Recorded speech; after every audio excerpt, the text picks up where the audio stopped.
Hi, welcome back to more from Madhu vlogs. ఈ video బ్లాగ్లో మనం తెలంగాణ రాష్ట్రంలో ఉన్నటువంటి వరంగల్ జిల్లాలో వరంగల్కి దగ్గరగా ఉన్నటువంటి హనుమకొండ పట్టణంలో ఉన్నటువంటి సిద్ధ కాలభైరవ ఆలయం గురించి ఈ వీడియో బ్లాగ్లో తెలుసుకుంటాం జరుగుతుంది. వీడియోలోకి వెళ్లే ముందు మన ఛానల్ని చూస్తున్న ప్రతి ఒక్కరికి చిన్న రిక్వెస్ట్, ఇంకా మన ఛానల్ని సబ్స్క్రైబ్ చేసుకుని వారి ఛానల్ని సబ్స్క్రైబ్ చేసుకోండి. మన ఛానల్లో వచ్చేటటువంటి ప్రతి అప్డేట్స్ని అప్పటికప్పుడు తెలుసుకోవడం కోసం ప్రక్కనే ఉన్నటువంటి బెల్ ఐకాన్ని క్లిక్ చేయండి. ఈ వీడియోని లైక్ చేయడం, షేర్ చేయడం మర్చిపోద్దు. అలాగే ఈ వీడియోపై మీ అభిప్రాయాలను కామెంట్ సెక్షన్లో కామెంట్ చేయండి. Let's go to the video. ఈ కాలభైరవ ఆలయం సిద్ధేశ్వర ఆలయానికి ప్రక్కన ఉన్నటువంటి కొండ మీద ఉండడం జరిగింది. అందుకే దీనిని సిద్ధుల గుట్ట అని కూడా అంటారు. ఈ ఆలయానికి అభిముఖంగా పద్మాక్షమ్మ వారి ఆలయం కూడా మీకు కనబడటం జరుగుతుంది. పద్మాక్షమ్మ అమ్మవారి దేవాలయం, భద్రకాళి దేవాలయం, సిద్ధ కాలభైరవ స్వామి ఆలయం, సిద్ధేశ్వర ఆలయం వరంగల్, హనుమకొండ, కాజీపేట పరిసర ప్రాంతాల్లో ఉన్నటువంటి ప్రముఖమైన దేవాలయాలు. ఈ సిద్ధేశ్వర ఆలయానికి ఇప్పుడు మీరు చూస్తున్న మెట్ల మార్గం ద్వారా చేరుకోవాల్సి ఉంటుంది. మీరు కింద రోడ్డు మీద నుంచి ఆలయానికి పైకి చేరుకోవడానికి 15 నుంచి 20 నిమిషాల టైం పడుతుంది. ఈ సిద్ధ కాలభైరవ స్వామి ఆలయ పరిసర ప్రాంతాలు అయితే మీకు చాలా కొత్త ఫీల్ని అయితే కలగజేస్తాయి అనడంలో సందేహం లేదు. ఎందుకంటే చుట్టూరు కొండలు, పెద్ద పెద్ద బండరాళ్ల మధ్యలో నుంచి ఉన్నటువంటి చిన్న రహదారి గుండా మీరు ఆలయంలోకి వెళ్లాల్సి ఉంటుంది. ఇప్పుడు మనం పైకి ఎక్కేసాం. ప్రజెంట్ అయితే మనం కాలభైరవ స్వామి ఆలయం పైన ఉన్నాం. ఇక్కడ మనం కాలభైరవ స్వామి వాహనాన్ని కూడా చూడవచ్చు. ఈ ఆలయ పరిసర ప్రాంతాల్లోకి రాగానే ఏదో సంథింగ్ లైక్ ఒక మ్యాగ్నెటిక్ పవర్ లాంటిది అయితే ప్రతి ఒక్కళ్ళు కూడా ఫీల్ అవుతారు.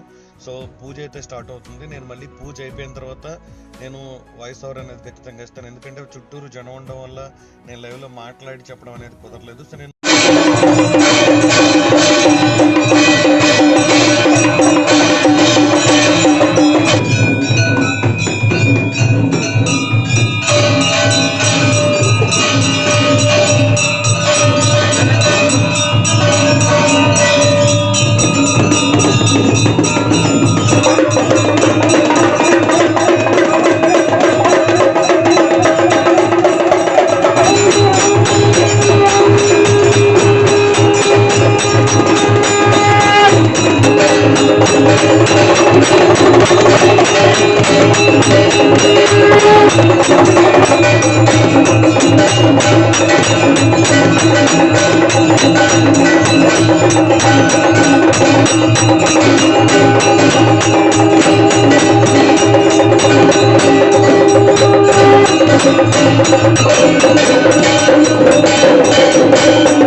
ఈ సిద్ధ కాలభైరవ ఆలయంలో పూజ జరుగుతున్నప్పుడు వచ్చేటటువంటి ఇన్స్ట్రుమెంట్స్ సౌండ్స్ కానీ, ఆ పూజ జరిగే విధానం కానీ చూసినప్పుడు మీకేమనిపించింది అనేది అయితే కనుక ఖచ్చితంగా ప్రతి ఒక్కరు కామెంట్ సెక్షన్లో కామెంట్ చేయండి.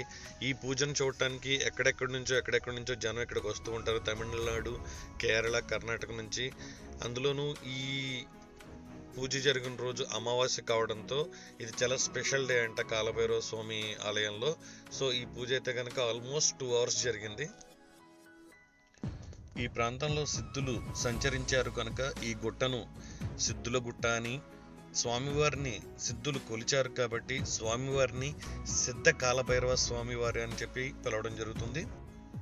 ముసునూరి ప్రోలనాయుడు 14వ దశాబ్దంలో ఢిల్లీ సుల్తాన్లను ఓడించిన తర్వాత భద్రకాళి ఆలయం, పద్మాక్షమ్మ ఆలయం, కాలభైరవ స్వామి ఆలయాలను నిర్మించడం జరిగింది.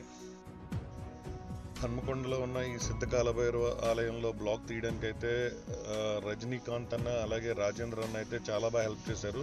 సో వాళ్ళిద్దరూ కూడా ఇక్కడ వరంగల్ లోకల్, హన్మకొండ లోకల్ అంట. సో ఈ వీడియో బ్లాగ్ ఇంత బాగా రావడంలోనైతే చాలా బాగా హెల్ప్ చేశారు. అలాగే టెంపుల్ పూజారి గారితో కూడా మాట్లాడి స్పెషల్ పర్మిషన్ అయితే కూడా ఇప్పించారు. సో నా ఛానల్ నుంచి మీ ఇద్దరికి స్పెషల్ థ్యాంక్స్ అన్న. ముసునూరి రాజుల కాలంలో సిద్ధుల గుట్ట నుంచి భద్రకాళి ఆలయానికి, అదేవిధంగా పద్మాక్షమ్మవారి ఆలయం నుంచి రాజుగారి కిల్లాకు ఇలా స్వరంగ మార్గాలను విరివిగా వాడేవారని, ఈ స్వరంగ మార్గాల తాలూకు ఆనవాళ్ళు ఇక్కడ చాలా క్లియర్గా కనపడుతున్నాయి. నెక్స్ట్ వీడియో బ్లాగ్లో పద్మాక్షమ్మవారి ఆలయానికి సంబంధించిన వీడియోస్తో పాటు ఈ భూగర్భ స్వరంగాల గురించి మీకు చాలా క్లియర్గా చెప్పడం జరుగుతుంది. మీరు ఈ ఆలయానికి వచ్చేటటువంటి మార్గాలను చాలా క్లియర్గా చూడొచ్చు. ఎలా ఉన్నాయి అంటే ఇక్కడ కనీసం సూర్యరశ్మి కూడా లోపలికి రాదండి, అంత క్లియర్గా ఉంటుంది అనమాట. ఇప్పుడు ఇట్లా మీరు లోపలికి ఇలా పైకి వెళ్తే కనుక అభయాంజనేయ స్వామి దేవాలయం ఆ పైన ఉండడం జరిగింది.